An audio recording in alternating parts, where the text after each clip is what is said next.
Hey, Slick Talkers, thank you so much for tuning into this podcast. And I know that if you love this show, you'll also love my morning show called Good Morning Hospitality with my co hosts Michael Golden and Brandy Canali, as we spend 30 minutes every Monday morning to dive into the industry's top latest news and trending topics. So go check it out on wherever you find your podcasts at Good Morning Hospitality. And you can live stream with us on Monday mornings on LinkedIn, Twitter, Facebook, and of course, YouTube. Now, I hope you enjoy this episode. All right, all my Slick Talkers, I have a special surprise for you guys. Super thankful for all the support and everyone tuning in. I've been doing about 3 episodes a week now just because I'm so booked out on the show, which is always a good thing. So thank you guys for making this possible. I want to treat you guys with something. So I created a little virtual event. It's a Q&A happy hour with me, and I will be inviting some of the past Slick Talk guests. So go ahead and follow the Instagram and Facebook pages for the podcast. In the show notes of this episode and future episodes, I will be putting the link for you to register for the Q&A. It's free, and the first 10 people that sign up today, and whenever you hear this, go sign up now. The first 10 people I'm watching, I will buy your drink, whether it's a coffee, a wine, or a beer. I will buy the first 10 people that register today. So go ahead, check out the show notes, click the link that is the Q&A happy hour, and then once you do that, register for the event. It's free, and first 10 people, I will pay for your drink. So go ahead, sign up. I can't wait to meet you guys and for just to be able to talk about hospitality and podcasting and get to know you on a little bit of a deeper level. I figured, 2020 is the year to do this. And so thank you guys and the first 10 people I'm watching. So grab your drinks. Let's go.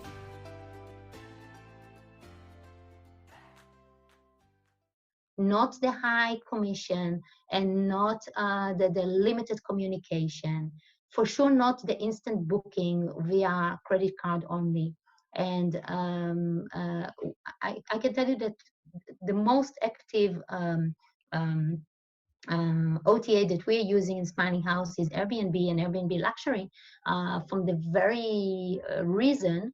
Forget about the high commission, but just because about the fact that the people can request instead of to book. Yeah. And we need this.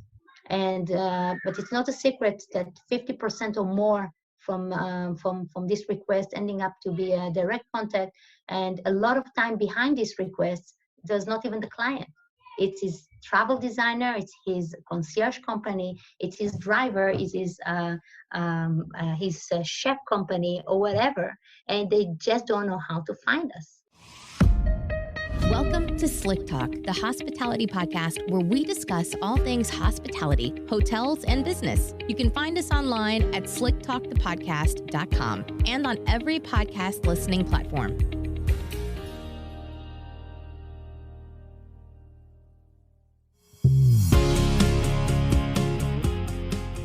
All right, everybody. Welcome back to Slick Talk, the hospitality podcast. I'm your host, Will Slickers, and today we have Mariah Rockman from Smiling House Luxury out in the Swiss Alps. I actually don't think I've ever recorded with anybody that far away. It's that been really far, that high. I know that exactly. It's both all the way around. For a lot of the audience members, I know I've said this on a lot of episodes in the past month, but it's been really cool to see the full circle come from going to London in March, pre-COVID lockdown, shutdown type deal, and meet a lot of people in the industry at the Shorties Award and then the Short Stay Show. And Mariah is one of them. We crossed paths very briefly. I don't think we actually shook hands or said hello, but definitely saw her win an awesome award. And then, of course, been following her journey ever since. So Mariah, welcome to the show. I'm excited to have you. Thank you. It's great to be here. Yeah. Anything? Actually, I must say, I might tell you something that this winning, or because of this winning, it changed a little bit the path of our lives. We were in London in the 11th of March for this competition. That, like you mentioned, that I was happy to win there the Pioneer Award. And since then, we decided to stop traveling and use only our base in Switzerland. Before we shared our life between few countries, and since there we are here in the Swiss Alps, and actually it was a very good decision. So it happened for the best. Good. That's awesome to hear. So no more crazy travels. It's just kind of stay home and bunker down a little bit.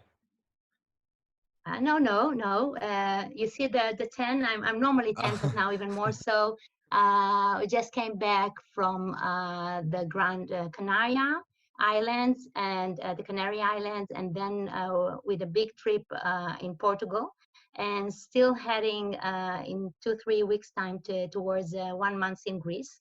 So wherever traveling is possible, we like traveling and we believe in traveling. We believe that traveling should continue.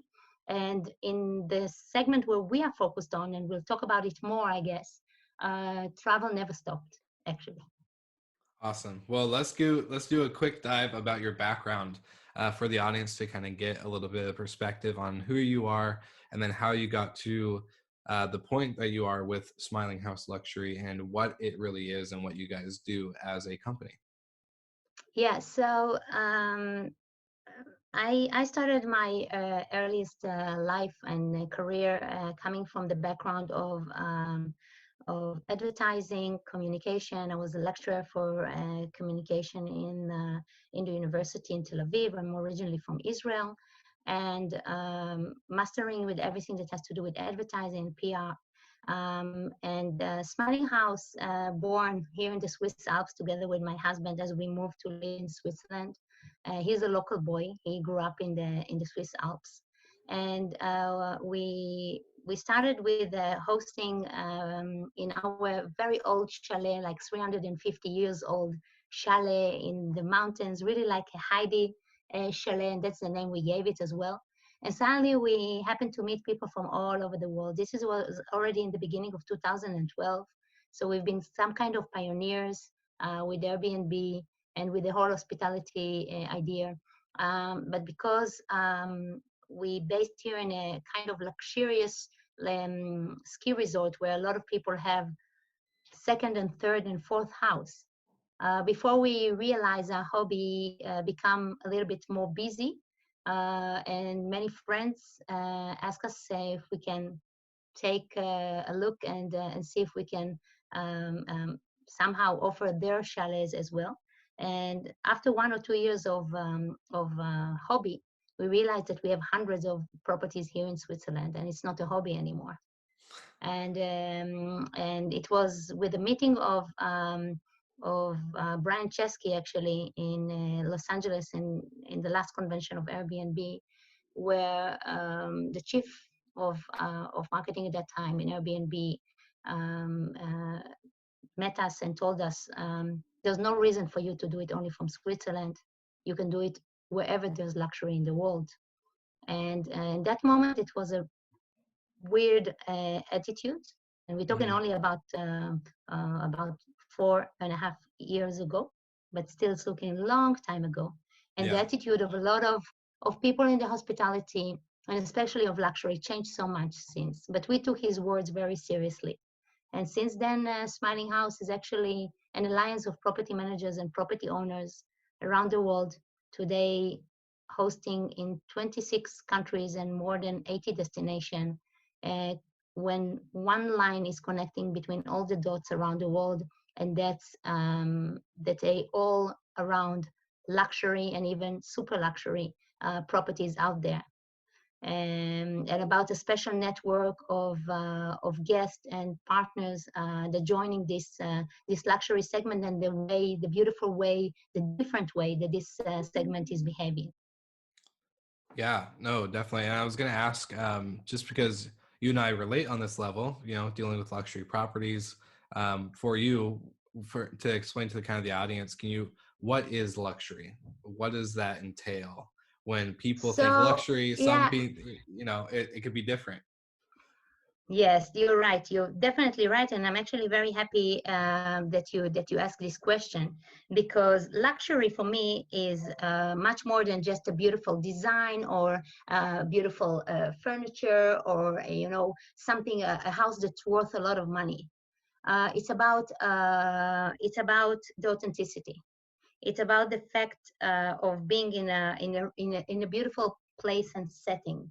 It can be simple place, and the biggest luxury will be that you be close to nature and breathe kind of a clean, clear air.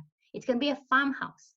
A luxury for me is everywhere where you can feel comfortable and you can enjoy the things that are important to you in a way that is few standards above what you can expect anywhere else. And of course, it always have to be nice, cozy, beautiful, but does not necessarily have to be super expensive. Does not Mm. necessarily have to have the couch of this Italian designer. It can be authentic furniture from 300 years ago. It can still be luxurious. For me, the biggest luxurious is to come with your dog, is to come with your with everyone that you love, and to enjoy your vacation to the fullest. So that's for what's luxury for me, and we accepting also to our luxury collection different kind of whatever we'll call luxury. So people will decide what is luxury for them, and they will find it within this collection. And so they can like add like extra experiences such as like a private chef or maybe like limo pickup. I don't know, like are there like this type of Oh, so of course, on top of this, you have the whatever we call the ultra luxury, right? yeah, yeah. And that's for everyone, like you see, it's the private chef, it's the private ski instructor, private jets, pickup, even having a certain food made for you, or we had, for example, a celebrity stayed lately, and they asked that all the things that are not bio will be out of the house, and all the water that will be served will be in certain way, and the shampoos and everything. So certain guests has different demands, and what another thing that makes the service a luxurious one is when you can be flexible enough and adaptable enough to give this kind of sometimes crazy request and answer. But it can be, somebody who really want to come with a big crew with him, with staff. And you have to have these kind of houses where somebody who used to live with his staff will live comfortably, not with his staff, but parallel to his staff. And a lot of these luxurious homes within our collection are made and built in that sense, and make it possible to host this kind of families easily. Awesome. I love that. And so do you guys have a certain standard or checklist that you have for required I guess amenities and types of, obviously like you said, it's a little bit of a broader area on what makes things luxury, but for you as a brand, do you guys go off of a certain standardized requirement, or So is it kind of a case yeah, by case? um, let's divide about first of all, if we're talking, most of our properties that we are representing are not in city centers. They are in whatever you call the leisure outside Hmm. of the city getaway destinations. Yeah. And therefore, from the start, we're not talking about too much of small places. You almost will not find studios and two rooms or whatever. We're talking about large home who can host, big families, three generation families, or a family with its staff. We have it within our collection. Thanks to some of our partners, we have some amazing also mansions, castles, and other beautiful properties. And of course, as a Swiss company, we have a lot of chalets. Chalets is the cabins, it's the huts based all over the Alps, Italy, France, Switzerland, Germany, and Austria. And so if to make it a definition, the first thing is the size. Hmm. So most of the houses in our collection will have between 4 to 12 bedrooms. And then within the amenities, of course, beautiful views. Doesn't matter if it's a sea view or or in the Alps views, and many amenities that you can count. Whatever you can have in a private home, you probably can find within the collection of Smiling House, like private pool inside, indoor, outdoor, private gym, jacuzzi, and private cinema room, and I don't know, golf and tennis courtyards or whatever. And some of them even have like private beach access or whatever. But most of the houses are just beautiful villas and chalets with 4-5 bedrooms. Yeah. That's awesome. I love it. Yeah, this is like my area, my like little geek out spot. I love it. So this is great. So pre-COVID though, how would you describe the state of the luxury market? Now, this is something that I've seen you talk about quite a bit, post-COVID, but I want to see a, before and after. What do you think the state of the luxury market is? So yeah, it's a very good question, because I think that actually COVID caught the luxury market segment in the beginning of a big growth. And it feels like before COVID already that the luxury segment got more attention and got more interest. Since 2019, we see more actors, active players in this niche. Let's remember that the luxury hospitality been here forever and ever, right? Yeah. Like in the 16th century, 17th century, it's always been there much before these the OTAs and so on. We'll talk about it also. So it took a while till the kind of players will enter into the niche as it is today, like the OTAs, the technology, and booking online and so on. So it took to this segment some years to adapt, while others been already, in the city centers and so on.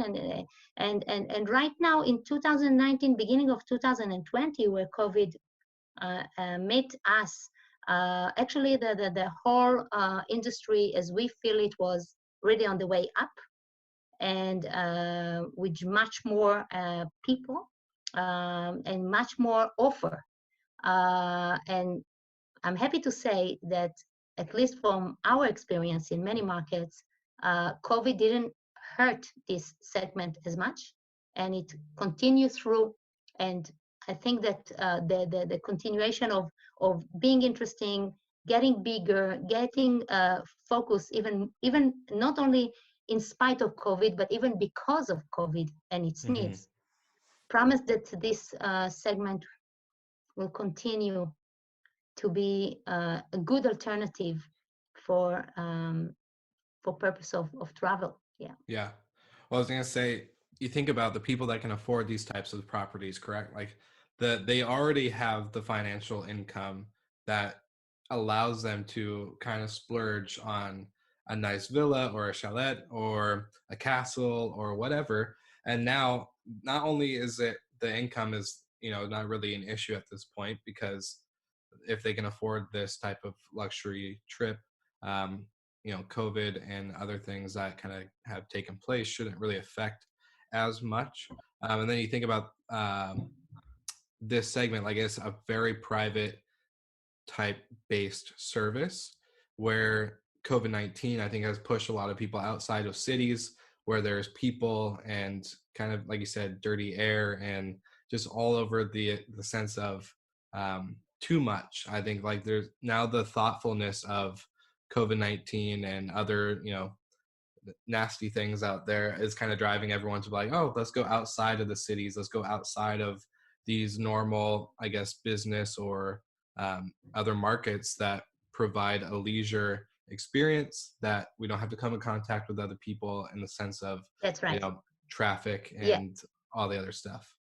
Yeah, that's right. But I must tell you that another thing that was interesting for us during the time of, let's say, the heat of COVID, is actually the fact that we had adapting. This is Ira, by the way, coming to stop the beat that we have parallel to our conversation a little bit.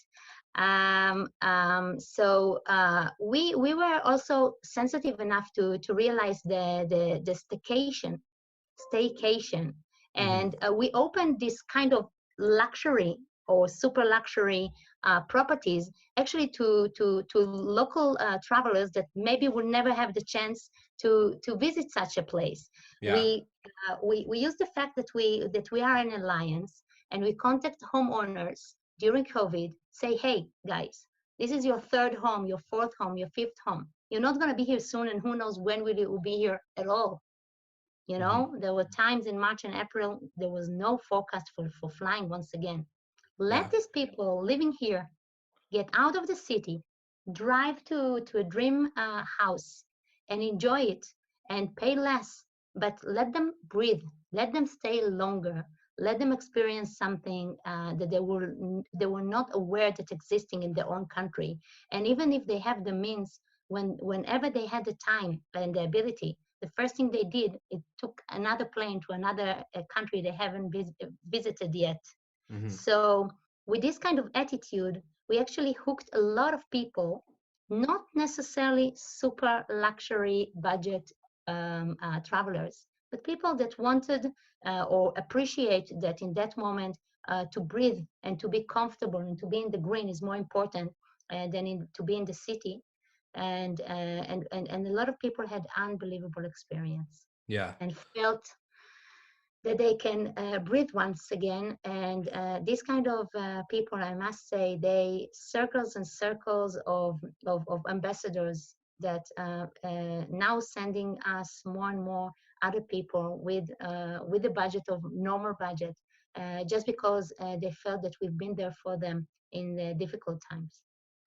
Exactly. And I was going to say, like, the amount of people that are working from home, I think, with kids and, families and all sorts of other stuff, it's kind of just nice to break that normality of being, let's say like a city or where, like, let's say Seattle, like, how Seattle is so crowded, and just to kind of get out of there and still continue to, I think, like you said, it opens up a lot of doors when you have these type of properties, because now you're getting a new experience from a new guest, a new market, or a new type of traveler, in the sense of they never maybe have taken the time to explore or to even just settle down and relax, like you said. Exactly. Yeah. And it's amazing to see that we had this experience in different markets, and it's amazing to see that it doesn't matter if we're talking about somebody in Mexico, somebody in France, or somebody in Italy, or somebody in Switzerland or in Israel.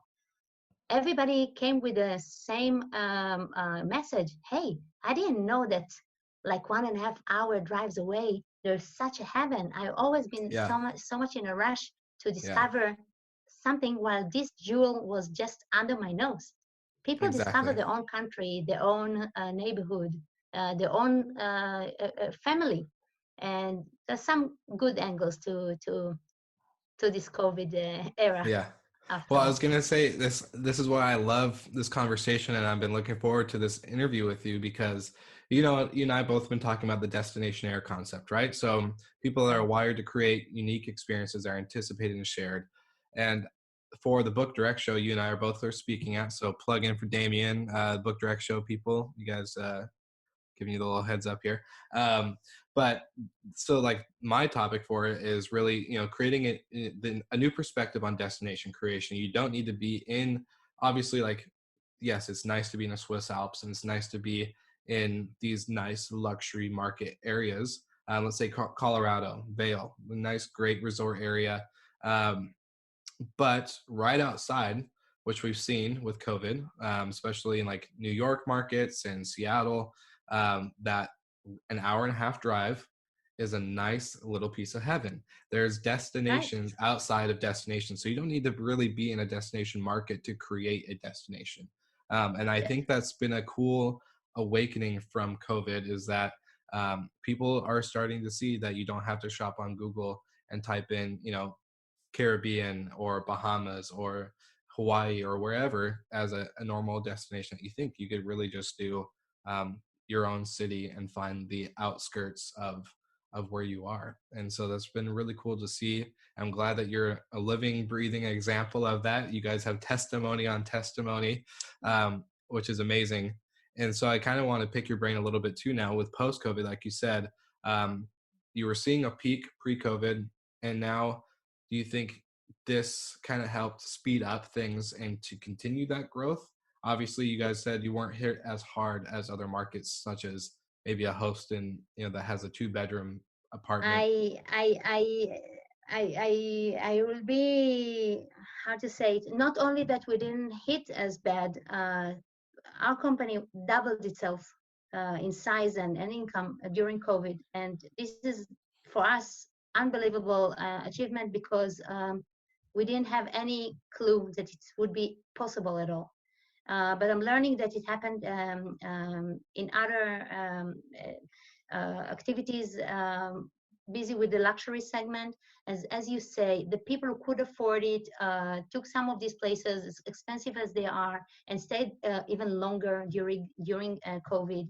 We see a lot of interest also from real estate point of view, of people that understand that they would like to have this vacation home, not only as an investment, but as a place to be in such a situation.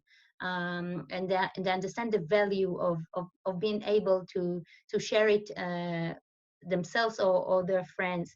So we see more and more also amazing properties getting into the to the offer and in the inventory.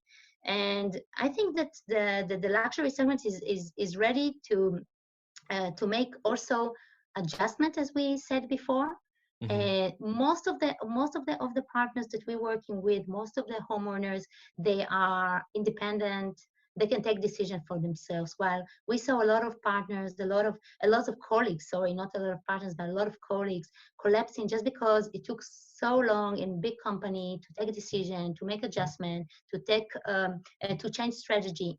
While we could also decide to take 30% off and say it is luxury, but now you can afford it.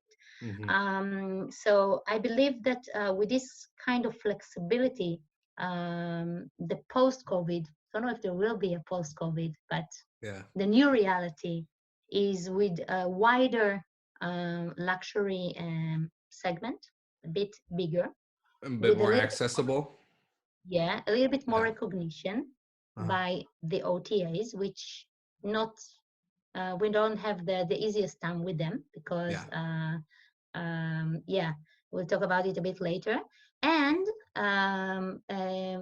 let's say this kind of segment is the closest, if you want to compare it to the reason why people are going to hotel, not to the reason why people don't go to hotel and they go to Airbnb. So with the hotel situation, and you don't want to be today in a huge hotel with 7 elevators and many people and mask all over, the alternative of luxury house, doesn't matter where in the world, is a good one. And I think this is something clients, guests, as well as partners recognizing. And that's why I believe that for the vacation rental, when it's come to luxury, continuing with the trend of the only way is up. Awesome. And I was going to ask, speaking of trends, are you seeing any trends in, I guess, guest behavior, bookings patterns? When my other main question off of that too, when COVID hit in March and we had that big lockdown, national emergency in the US and all this other stuff, did you guys see, was it instantly when things started picking up, like more people just immediately tried to get into these luxury properties outside of the city? Or did it take a little bit of, I would say, let's say a month, to where they waited, they looked around, they quarantined at home, and then they realized, you know what, I want to get out. I can't do this. I want to get into a spot outside the city, more away from other people, where we can still feel like humans that go outside and all this other stuff. Was it pretty instant to see that, or was it a little bit of...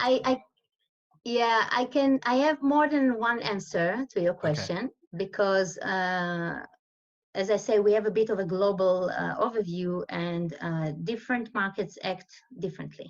Yes. So in the super luxurious resorts, like where we are here in Switzerland or in France, Mallorca, Ibiza, whatever, we saw right away the bookings, and it has to do more with the consumer behavior of the crowd.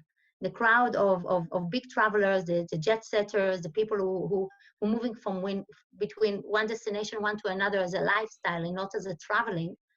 They are the ones that smelled it right away, and they say, instead of being here, I better be there. So not only that they been in a hurry to book right away during COVID, during March and April, we never had a moment of stop. Flatline. Yeah. So these were the first ones to react, and they are the ones that stayed for 2 months and 3 months, and money was not the issue. Then we had the crowd that you describing here, the crowd who normally not going to this destination, and we made it also affordable for them in different parts of the world, where we joined the call of get out of the city and come elsewhere. We have something better for you and your family, and it's almost like a gift. It's something that normally you cannot afford. This took also for us a bit like 1.5, 2 months to reach out and to agree on it with our homeowners. So we saw these people coming more during spring. And you were right. They needed mostly just keeping the rooms and the assets they already have. You know, I feel like we kind of, as Kimpton, we dabble in that already to a degree, in a sense that we have these communal sitting, living space, call it work areas, where we have, our properties have their, the guest rooms, we have our front desks, and we have our outlets, whether it be restaurant or bar. But then the opportunity and what our design team do really well is focus in on these communal areas where people can plug and play. And, whether it might be, there may be no, divided walls or doors, but I see where you're getting at. And if these are actually communal rooms where people are in and out and closed and can book them, I think you might be onto something there. But I think communal spaces will come back. Again, it was, as humans, we're intrigued by the way that everyone else works, and we feed off all each other's energies and such. So I think that more time where we can kind of evolve and be around other humans, I think it's super important for us. But yeah, if there is a listener out there that does know of a hotel in America that's doing that well, other than Kimpton, of course, let us know. Yeah, that'd be great.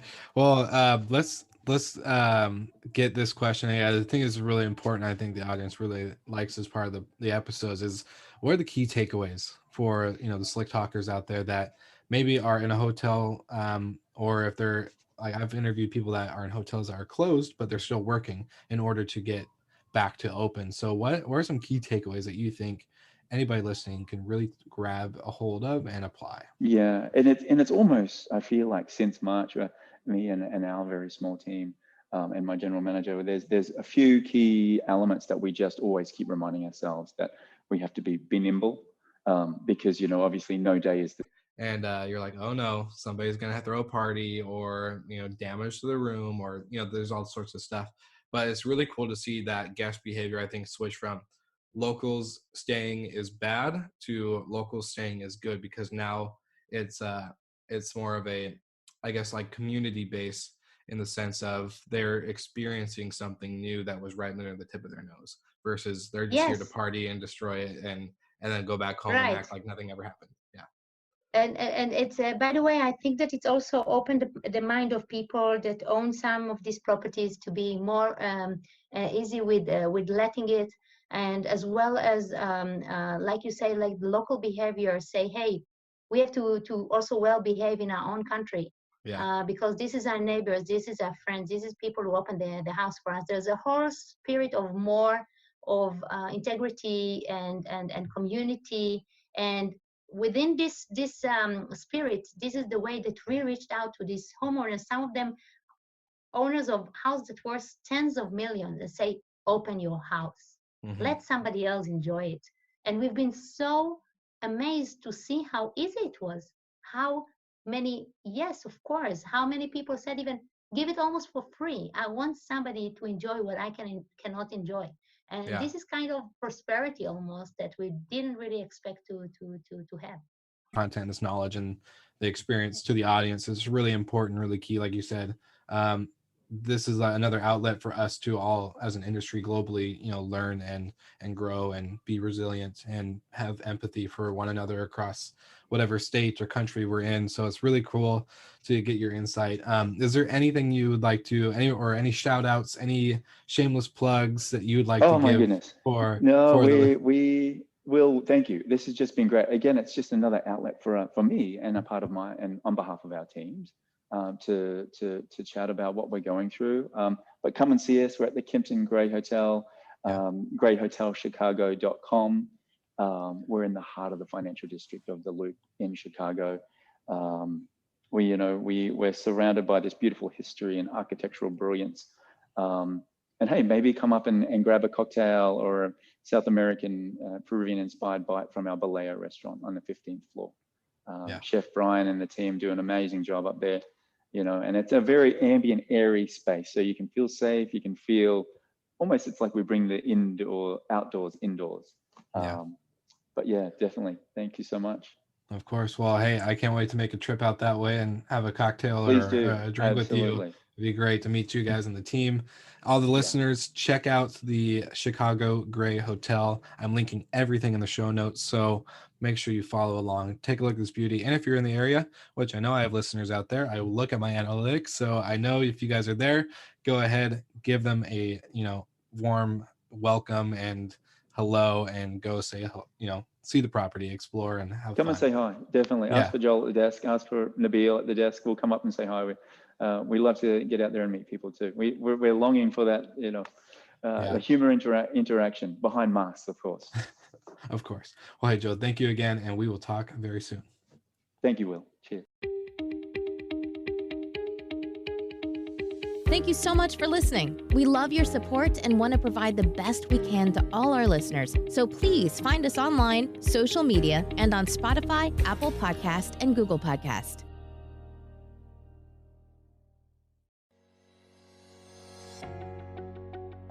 Hey guys, big announcement here. I'm participating in the first ever Return on Rentals virtual event with some of the most amazing and awesome industry friends I've ever had. This event is unique and different. We're aiming to shake it up, and we'd love to have you there. It's all property managers talking about how they use technology to solve problems. There's even a virtual happy hour, which is kind of like speed dating, but in order to make virtual connections. Conferences are canceled, but the opportunity to connect is not. So please join us. I'll have a link in my show notes. I would love to see you guys there. I'm going to be speaking on the power of connections with some amazing industry thought leaders and, let's be honest, just some badass women. So go ahead, join us. It's a free event. Hop on there. I look forward to seeing you there. And of course, having a drink with you afterwards at the happy hour.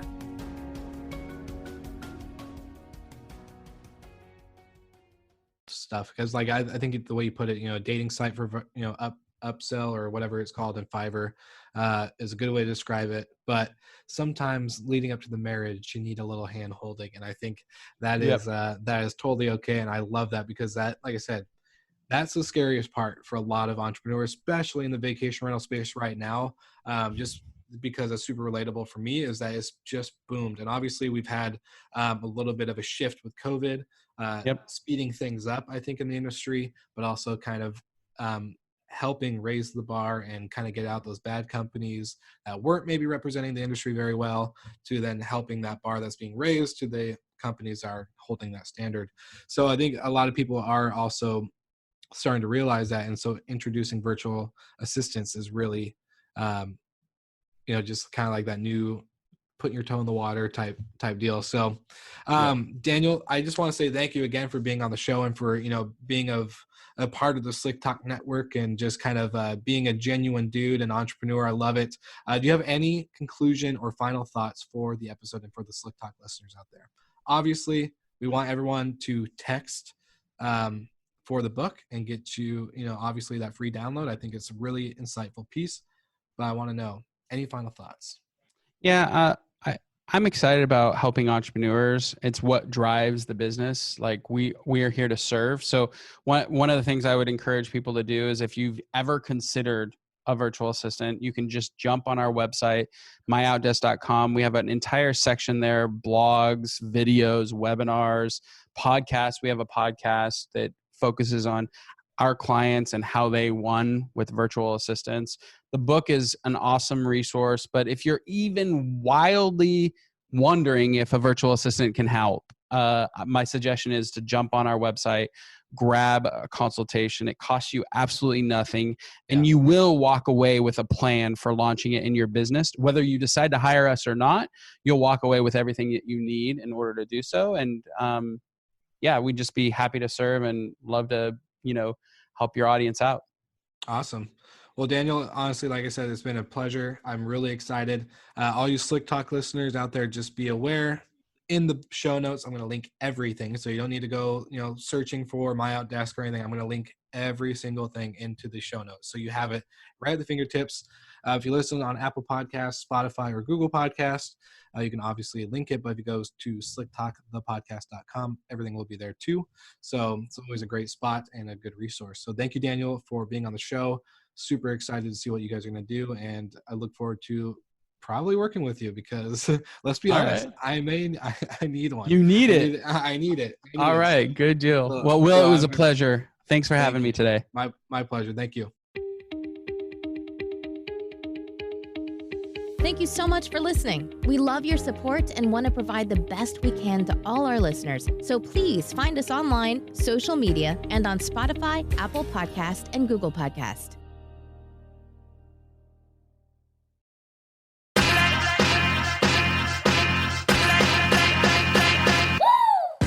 What's up, everybody? If you've gotten this far into the episode of Slick Talk, the Hospitality Podcast, then you are amazing, and thank you so much for tuning in. We want to send you two places really quickly. If you can, check out the show notes and click the hospitality.fm link. Check out all of our other shows on the podcast network. And don't forget, if you have someone that you want to hear on the podcast, then fill out the guest fill out form so that way we can get them on the show. Thank you so much for tuning in, and I hope you enjoy another episode of Slick Talk, the Hospitality Podcast.